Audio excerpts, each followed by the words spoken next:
For many Central Americans, their journey to the United States begins on a path like this. Thousands leave their homes hoping to escape a future of poverty, violence, or both. That's why Alejandro's mother left Honduras. She hired a guide known as a coyote to take her and her two small children through Guatemala and Mexico to the U.S. border. He told me we were going to make a stop here in Guatemala, but he just left me here. He said he was going to run an errand downtown, and he never came back, and he didn't leave me any money. It was the first time she'd ever been outside of Honduras. I never imagined this would happen. I only had a bag with clothes for myself and my children and our documents. That's all. As coyotes prey on people, charging thousands of dollars for the promise of leading them to America, many end up in Heidi's situation.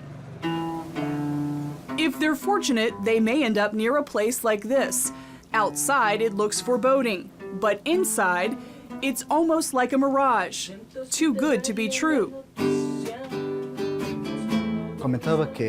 Some of them have already been robbed, abandoned. They are in need. It is the most basic human need to offer a safe place. Tejeda is a Catholic priest who runs this immigration house in Guatemala City. Each night, as many as 30 people stay here. They're fed and given a place to sleep. This is a typical room at the immigration house. It has 10 beds. Immigrants are allowed to stay here for about 2 weeks. And at this house, the need is so great, they're hoping to add a third level.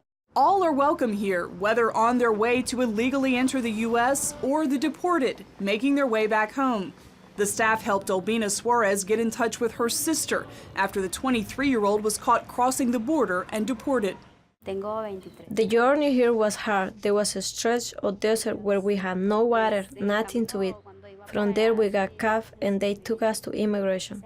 This immigration house is just one in a network across Central America. It's become a necessity, with thousands of people attempting to cross into the U.S. illegally each year.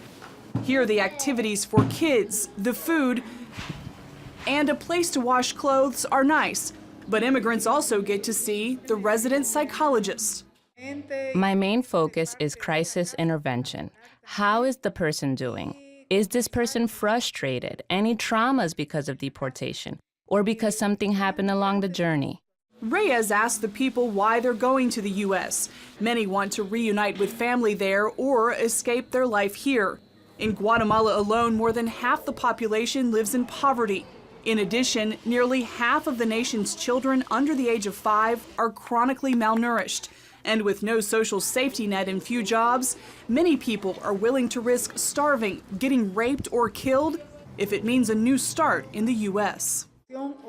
We tell them and remind them of the risks. Luckily, they are alive, but will they be as fortunate this time?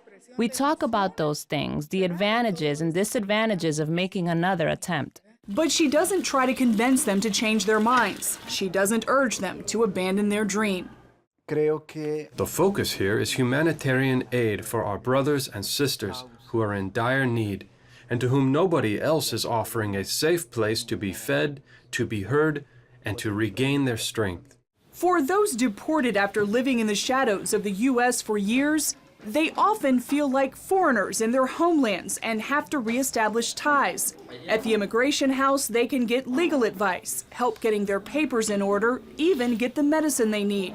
Tejeda says he prays the leaders of Central America, Mexico, and the United States will seek humane answers to this exodus while moving past any barriers in their hearts and minds.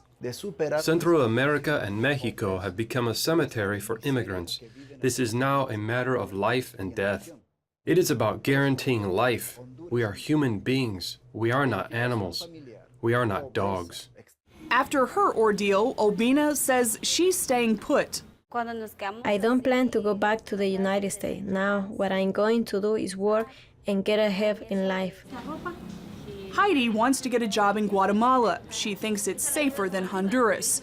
Then, after she makes some money, she'll try again to get into the U.S. Thankfully, God has not abandoned me. He has not let go of my hand. In the time I've been here in Guatemala, I have found good people who have helped me with my children, and I thank God for this house. The folks at the immigration house have a small window of time to prepare people for what's to come or help get their lives in order as they return home. Because once immigrants leave, they typically vanish, never to be heard from again, leaving the staff to pray that the people they helped found their way. Jennifer Wishon, CBN News, Guatemala City.